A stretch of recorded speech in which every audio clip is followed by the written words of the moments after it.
I was really disappointed to see the recent article published by the Sun newspaper about the recent interaction between the critically endangered Iberian orcas and a sailing vessel in Lisbon. Now, I don't want to negate the severity of the situation because that boat did sink, but thankfully everybody on board is okay.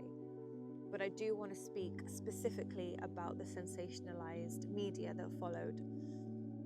The terminology within that article was not only inaccurate, it was dangerous and potentially detrimental to an already struggling population. To label the Iberian orcas bloodthirsty and claim they were lurking and laying in wait wasn't just lazy journalism, it's scaremongering.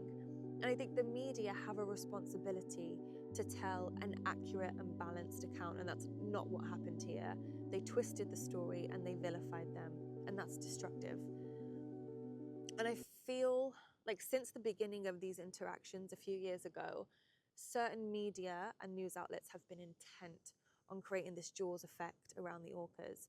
And as part of a community that's trying really, really hard to protect this population who are struggling to survive on the brink of extinction and also trying to find a way to coexist with them on the water, I refuse to let that happen. I refuse to let this Jaws effect take over. They are not bloodthirsty. They are not out for revenge. This is not an uprising.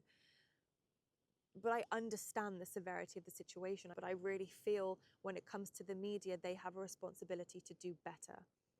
And so I want to take this moment to call out the Sun and call out the journalists involved and say that was one of the worst pieces of journalism I've ever read.